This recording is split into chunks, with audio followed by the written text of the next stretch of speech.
인상주의 화가 규스타브 카유보트의 그림을 보면 사람들이 이렇게 어느 장면을 어느 한 공간을 바라보는 장면이 많이 있습니다.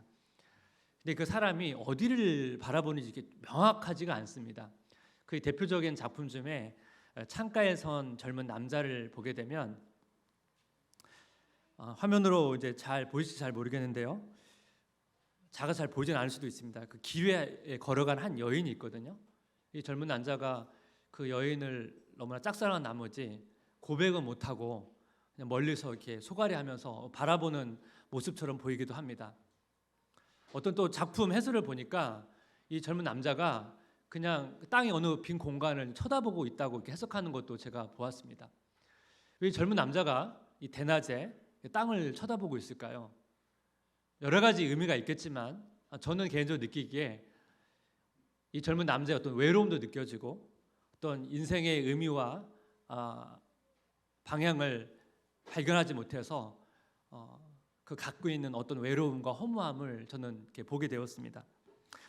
산업혁명이 일어나고 도시가 발달하면서 많은 사람들이 막 도시에 몰려들고 많은 사람들이 되게 열심히 일했지만 그 속에서 인생의 방향과 의미를 발견하지 못했던 사람들이 있었는데 오늘 이 그림에서 그런 것들이 저는 좀 느껴졌습니다.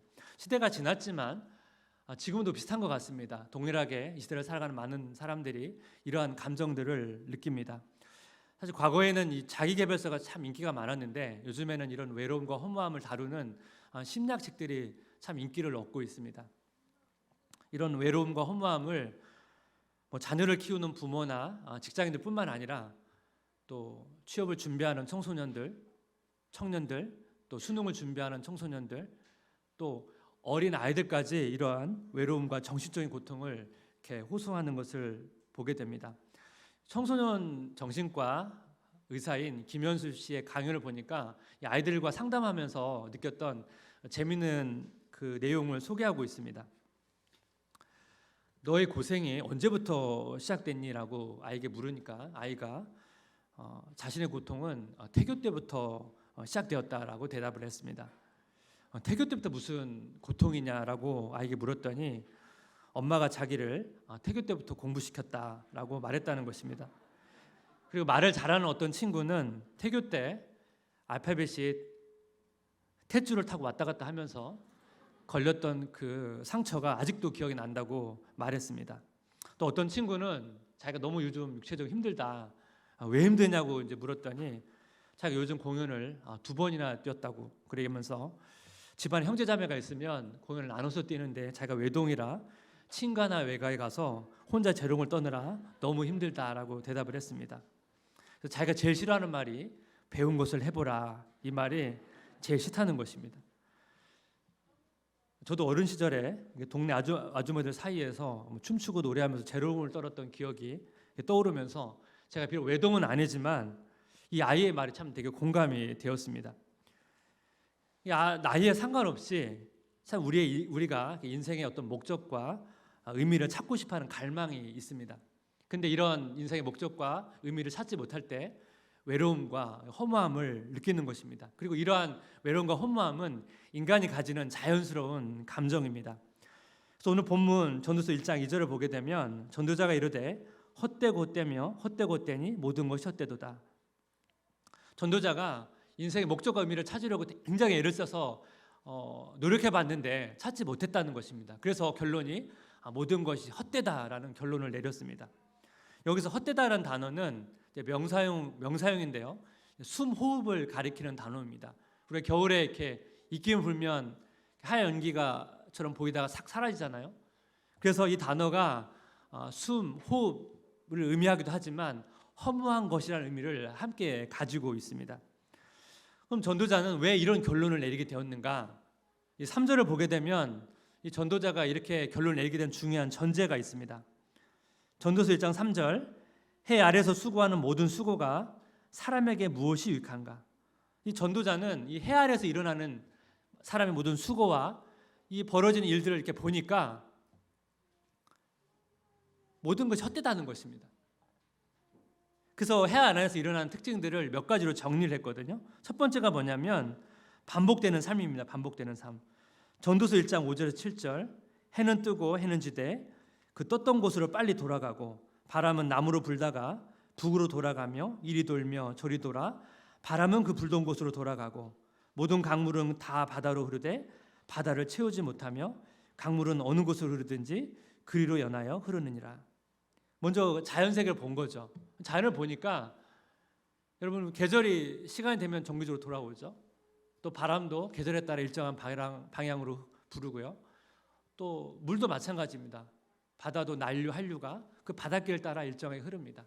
자연세계를 보니까 똑같다는 것입니다. 새로운 것이 없다는 것이죠. 근데 이것이 여러분 자연세계만 그렇습니까? 우리 일상을 봐도 비슷합니다. 어제 일과 오늘 일이 큰 차이가 없습니다. 계속 비슷한 일들을 우리는 계속 하고 있죠. 집에서 일하시는 분들은 식사를 계속 준비하고 청소하고 빨래하고 또 자녀들을 또 챙기고요. 또 회사에 다니시거나 또 자영업을 일하시는 분들은 일하는 걸 보면 사실 거의 일정한 패턴을 가지고 반복적인 일을 계속 하게 됩니다. 또 아이들은 좋은 점수를 얻기 위해서 계속 반복해서 외우고 학습하죠. 그러니까 이 땅에서 일어나는 일을 보게 되니까 계속 반복된다는 것입니다. 또 해 아래에서 일어나는 특징 두 번째를 보니까 만족 없는 삶입니다. 만족 없는 삶. 전도서 1장 8절 말씀을 보니까 모든 만물이 피곤하다는 것을 사람이 말로 다 말할 수는 없나니 눈은 보아도 족함이 없고 귀는 들어도 가득 차지 아니하도다. 우리가 사실 미디어의 발달로 굉장히 많은 정보를 저희가 접하고 있습니다. 너무 많아가지고 우리가 취사 선택을 해야 될 정도로 되게 많은데요. 근데 우리가 막상 그 많은 정보들을 매일매일 접하지만 사실 우리는 별로 만족하지 못합니다. 그 프린스턴 대학의 데니얼 캐네먼이라는 사람이 만족 쳇바퀴 이론을 말했거든요. 그 내용이 이렇습니다. 우리가 많이 만들고 많이 쓸수록 더 많이 원한다. 우리는 그것을 빨리 가질수록 더 빨리 갖고 싶어 한다. 우리는 그것이 편리해질수록 그것이 얼마나 더 편리해질 수 있는지 생각한다. 우리의 비합리적인 기대가 잘 충족될수록 우리는 더 비합리적인 경향을 띈다. 더 많이 원하고 더 빨리 갖고 싶어하고 더 편리해지길 원한다는 것입니다. 그렇지 않습니까? 또 기업은 또 이런 사람의 마음을 알기 때문에 그것에 맞춰서 여러 가지 제품들을 만들어내지 않습니까? 그러니까 한마디로 말하면 사람의 마음을 만족시키기가 쉽지 않다는 것입니다. 제가 청년부 사역을 참 오래 했거든요. 그래서 청년들을 이렇게 만나서 상담하다 보면 대부분 보통 연애 상담 아니면 진로 상담이 많습니다. 진로에 대한 상담을 하다 보니까 청년들이 진로에 대한 고민하면서 때로는 전공을 바꾸기도 하고 또 대학원 가서 또 새로운 공부를 시작하기도 하고 또 직장을 다니는 친구는 회사를 옮기기도 하고 또 직장을 그만두고 또 새로운 일을 시작하기도 합니다. 아마 이전 세대에 비해서 이런 변화들이 좀 많이 있는 것 같습니다. 어떤 측면에서는 자신의 적성과 또 재능을 찾아가는 긍정적인 측면이 있는 것 같습니다. 근데 제가 항상 이 진로 상담을 하고 나서 마지막에 하는 말이 있거든요. 나도 전공 공부해보고 직장을 해보니까 어떤 경우에는 또 전공을 바꾸기도 하고 새로운 일을 하는 것도 의미가 있지만 또 시간이 지나면 지금과 똑같은 마음이 들 수도 있다. 이것을 항상 기억하라고 제가 마지막에 항상 이야기를 합니다. 우리에게 완벽한 전공과 또 완벽한 일은 없거든요. 그래서 우리는 늘 뭔가 새로운 만족들이 있길 원하지만 지속적인 만족적인 것들을 찾기는 쉽지 않다는 것입니다. 해 아래에서 일어나는 일의 특징 세 번째는 뭐냐면 잊혀지는 삶입니다. 잊혀지는 삶. 전도서 1장 1절 11절 말씀을 보니까 이전 세대들이 기억됨이 없으니 장래 세대도 그 후 세대들과 함께 기억됨이 없으리라. 여러분 지금까지 많은 사람이 죽고 많은 사람이 지금 태어났습니다. 근데 여러분 사실 우리가 기억하는 사람은 많지 않습니다. 지금까지 엄청난 많은 사건들이 일어났죠. 하지만 우리가 기억하고 있는 사건들은 사실 많지가 않습니다. 사람이나 사건이나 사실 우리는 그걸 많이 기억하지 못합니다. 왜냐하면 우리에게 죄성이 있기 때문에 우리는 쉽게 잊어버립니다. 그 독일의 심리학자 헤르만 에빙하우스의 기억에 관하여라는 논문을 보면 무슨 내용이냐면 우리가 기억하려고 애쓰지 않으면 그 잊어버리는 속도가 급격하다는 겁니다. 그래서 이 곡선이 그 L자 곡선을 그린다는 것이죠. 급격하다는 거예요. 이걸 에빙하우스의 망각 곡선이라고 말하는데요. 사실 우리가 의도적으로 뭔가 반복해서 외우지 않으면 우리가 들었던 내용들은 쉽게 잊어버린다는 것입니다. 그래서 우리가 뭐 영어 단어를 외우거나 뭔가 이렇게 기억할 때 요즘 그런 학습법이 많이 나오는데 일정한 주기적으로 반복해서 외우면 훨씬 오래 기억이 남는다, 이런 내용들이 있습니다. 성경을 보더라도요,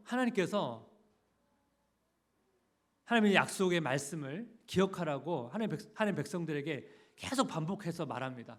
여러분 성경을 보시면 어떻죠? 시간이 가면 저절로 하나님의 백성들은 하나님의 말씀을 잊어버립니다. 잊어버리고 결과적으로 하나님의 뜻과 거리가 먼 그런 결정을 하고 행동을 하죠.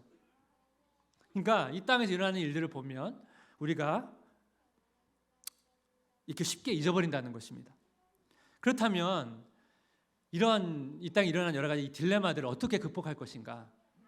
그것은 뭐냐면 오늘 전도서를 보게 되면 이 해 아래서라는 표현을 2번이나 반복합니다.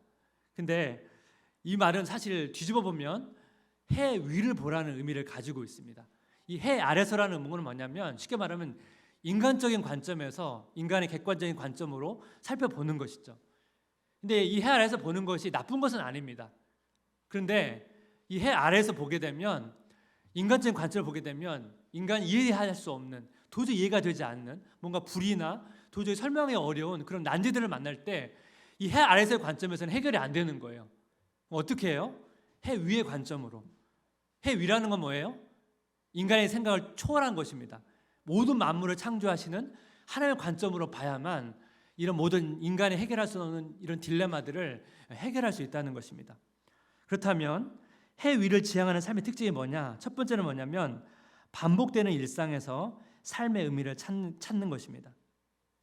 골로새 3장 23절 말씀입니다. 우리 함께 같이 읽어보겠습니다. 무슨 일을 하든지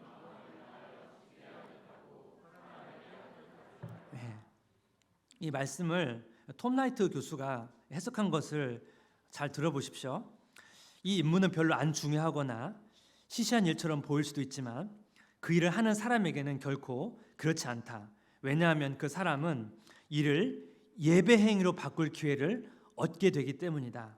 이러한 태도는 이 땅의 보상으로 동기부여될 수 없고 그러한 보상의 가능성이 적어도 흔들려서는 안 된다. 왜냐하면 너희는 기업의 상을 주께 받은 줄 알기 때문이다. 여기서 중요한 포인트가 있는데요. 중요하지 않거나 시사한 일을 우리가 볼 때 그것을 뭐예요? 예배 행위로 간주하는 것이 중요하다는 것입니다. 쉽게 말하면 공적 예배도 되게 중요하게 생각하잖아요. 우리가 삶에 일어난 모든 일상의 일들도 예배로 인식하는 것이 굉장히 중요하다는 것입니다. 그래야만 삶의 의미를 찾을 수 있다는 것입니다.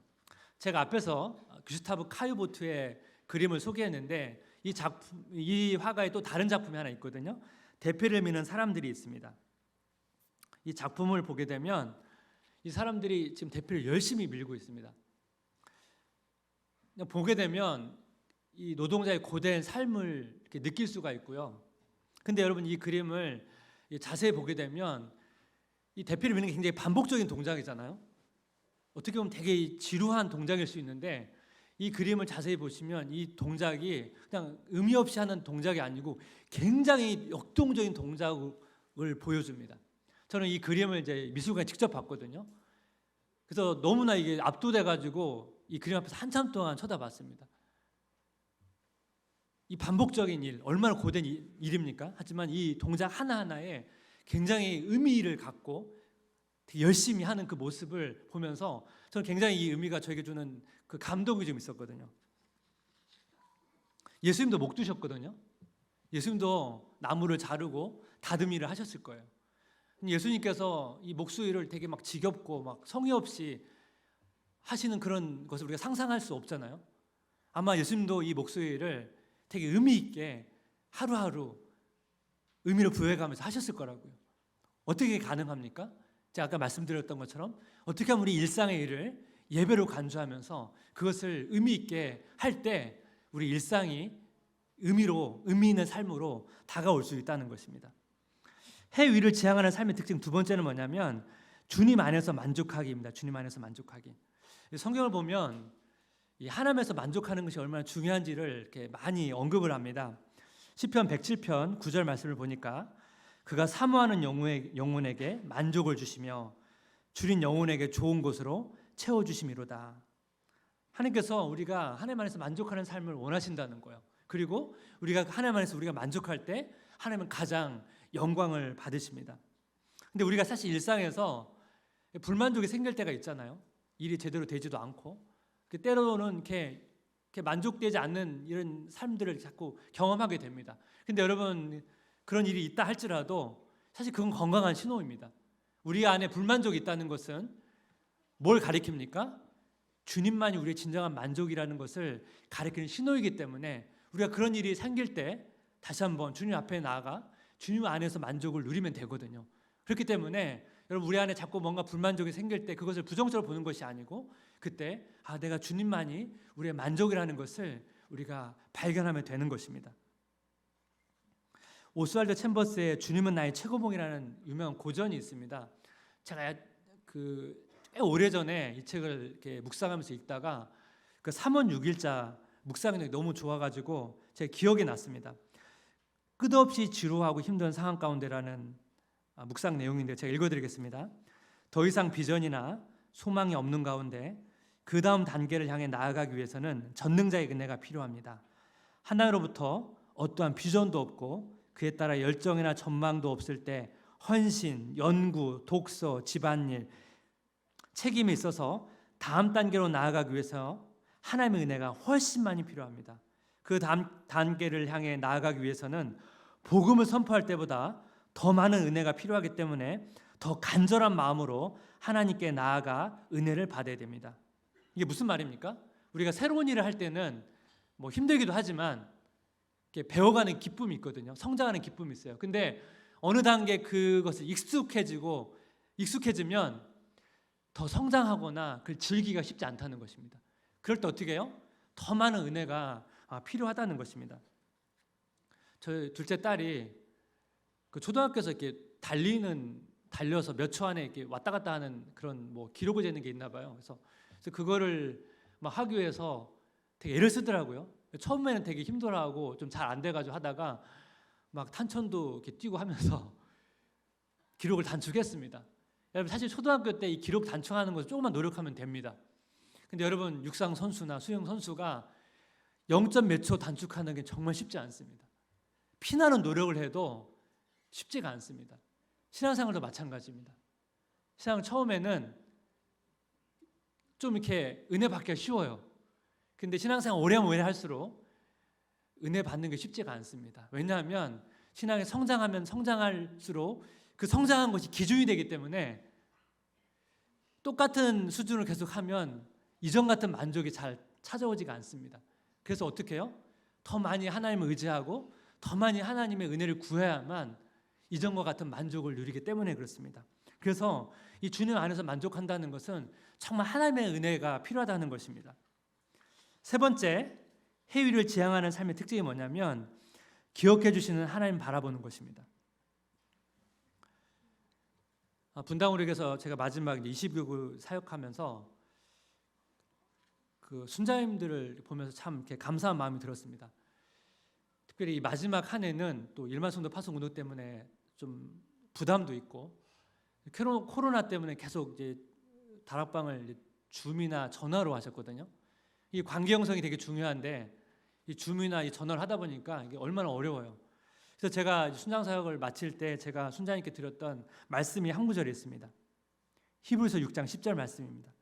하나님은 불의하지 아니하사 너희 행위와 그의 이름을 위하여 나타낸 사랑으로 이미 성도를 섬긴 것과 이제도 섬기고 있는 것을 잊어버리지 아니하시느니라. 다시 한번요. 하나님은 불의하지 아니하사 너희 행위와 그의 이름을 위하여 나타낸 사랑으로 이미 성도를 섬긴 것과 이제도 섬기고 있는 것을 잊어버리지 아니하시느니라. 순자님을 포함해서 또 많은 성도님께서 자기의 자리에서 또 수고하고 또 섬긴 것을 하나님께서 다 기억하신다는 것입니다. 이하이라는 가수가 그 한숨이라는 노래를 불렀는데요. 아이돌 가수를 추모한 노래인데 이 가사를 들으면서 참 위로가 되었습니다. 제가 가사를 한번 읽어드릴게요. 숨이 벅차올라도 괜찮아요. 아무도 그댈 탓하지 않아. 가끔은 실수해도 돼. 누구든 그랬으니까. 괜찮다는 말뿐인 위로지만 누군가의 한숨, 그 무거운 숨을 내가 어떻게 헤아릴 수가 있을까요? 당신의 한숨, 그 깊이를 이해할 수는 없겠지만 괜찮아요. 내가 안아줄게요. 남들 눈엔 힘 빠지는 한숨으로 보일지 몰라도 나는 알고 있죠. 작은 한숨 내뱉기도 어려운 하루를 보냈다는 걸. 이제 다른 생각은 마요. 깊이 숨을 쉬어봐요. 그대로 내뱉어요. 누군가의 한숨, 그 무거운 숨을 내가 어떻게 헤아릴 수가 있을까요? 당신의 한숨, 그 깊이를 이해할 수는 없겠지만 괜찮아요. 내가 안아줄게요. 정말 수고했어요. 이 마지막 가사가 참 이렇게 감동이 되더라고요. 내가 안아줄게요. 정말 수고했어요. 이 가사는 그냥 나의 수고를 알아주는 이 가사지만 이 한 사람의 이 고백을 들어도 참 위로가 되잖아요. 이 가사를 보면 내가 당신의 그 한숨을 헤아릴 수 없다고 말해요. 근데 어떻게 헤아릴 수 있겠냐고 말해요. 근데 여러분, 사람은 알지 못하잖아요. 근데 하나님은 아시잖아요. 우리의 한숨에 왜 한숨을 쉬는지 사람은 알지 못하지만 하나님은 다 아시잖아요.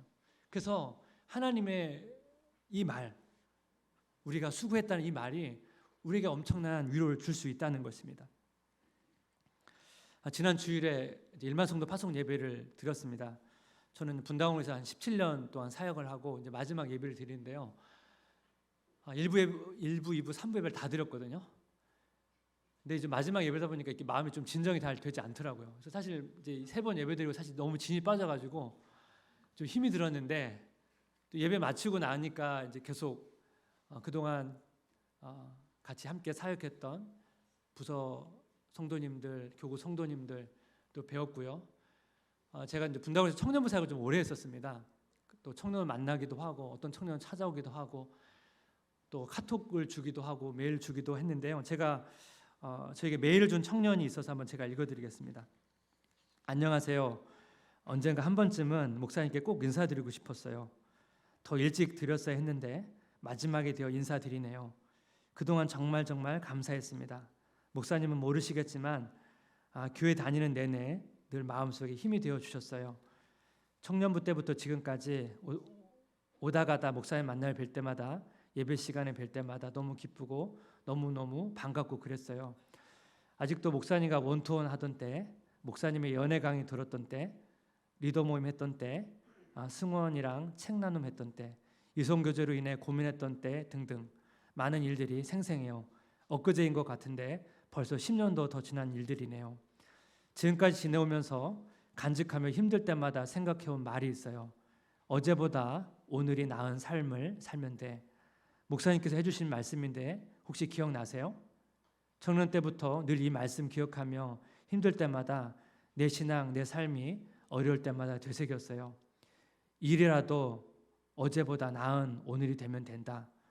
이 청년이 너무 힘들어해서 너무 완벽하게 살지 말라.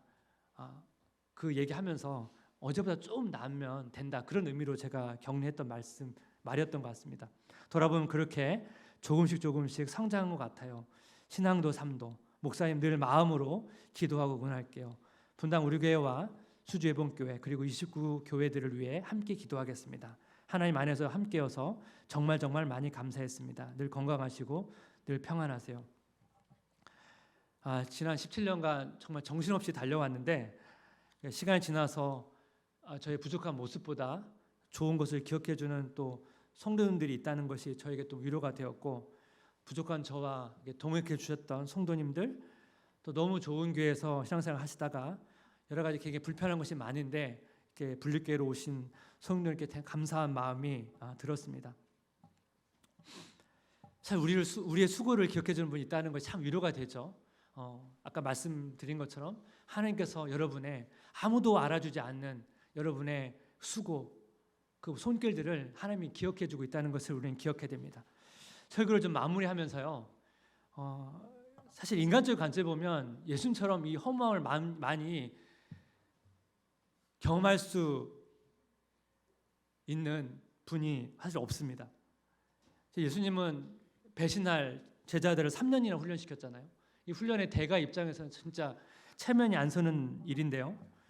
예수님은 정말로 허무할 수밖에 없는 그런 순간이 너무 많았지만 그 허무함이 죄가 되지 않도록 그걸 이기셨거든요. 왜 이기셔야 됩니까? 이기셔야 우리 허무함을 도와주잖아요. 예수님이 허무함에 굴복해서 죄를 지었다면 예수님의 십자가의 죽음은 의미가 없습니다. 그냥 자기의 허무함 때문에 죽은 것입니다. 예수님께서 허무함을 이기셨기 때문에 우리가 허무하고 외로울 때 예수님의 그 위로가 힘이 되는 것입니다. 로마서 8장 20절 21절 말씀을 보니까 피조물이 허무한 데 굴복하는 것은 자기 뜻이 아니요 오직 굴복하게 하시는 이로 말미암음이라. 그 바라는 것은 피조물도 썩어짐의 종로를 한 데서 해방되어 하나님의 자녀들의 영광의 자유에 이르는 것이니라. 여기서 피조물이 허무한 데 굴복했다고 나오거든요. 이 피조물은 인간이 아닌 생물들을 가리킵니다. 여러분, 왜 피조물이 죄로 말미암아 모든 피조물들이 죄로 말미암아 허무함에 굴복한 거죠. 그래서 재림을 갈망한다고 합니다. 왜 재림을 갈망합니까? 주님이 재림하셔야 이 땅에 있는 모든 허무한 것들을 다 가져가시고 매일매일 또 순간순간이 의미 있는 삶이 다가오기 때문에 그렇습니다. 우리가 그 날을 지금 기다리고 있는 것입니다. 제가 앞에서 언급했던 오스왈드 챔버스의 주의 나의 최고봉, 제가 앞에 읽어드렸는데 그 뒷부분을 제가 읽어드리겠습니다. 비전이나 활기가 없고 매일 되풀이되는 지루한 일들만 있을 때 우리는 백기를 흔들어 항복을 표합니다. 삶 속에서 승리할 수 없습니다. 그러나 성육신의 근본을 삶 속에서 적용하는 사람은 끝까지 인내할 수 있습니다. 결국 하나님과 사람을 위해 의미 있는 삶을 사는 것은 보이지 않는 곳에서도 꾸준하게 인내하는 것입니다. 짓눌리지 않는 삶을 유지할 수 있는 유일한 비결은 하나님만 바라보며 사는 것입니다. 당신의 눈이 부활하신 예수님께 언제나 고정될 수 있도록 기도하십시오. 그러면 진부하고 고리타분한 일들이라도 결코 당신을 지치게 하지 못할 것입니다. 계속적으로 조잡하고 소심한 마음과 생각에서 벗어나십시오. 제가 뒷부분 다시 한번 읽어드릴게요. 당신의 눈이 부활하신 예수님께 언제나 고정될 수 있도록 기도하십시오. 그러면 진부하고 고리타분한 일들이라도 결코 당신을 지치게 하지 못할 것입니다. 계속적으로 조잡하고 소심한 마음과 생각에서 벗어나십시오. 무슨 얘기입니까? 매일 되풀이되는 반복적인 일들이 문제가 아니고 그 반복적인 일들에 반응하는 우리의 마음이 문제라는 것입니다. 그래서 우리 자신을 들여다보지 말고 부활하신 예수 그리스도를 바라보라고 말하고 있습니다. 부활하신 예수 그리스도, 다시 오실 그리스도를 의지하면서 내 마음에 정말 하나님의 은혜로 충만할 때 반복되는 일상의 의미가 반복되는 일상에서도 우리가 의미를 발견할 수 있고 또 소망 가운데 인내할 수 있습니다. 이 부활의 능력을 우리가 누리시며 또 살아가는 한 주 되시기를 주님의 이름으로 기도하고 축복합니다.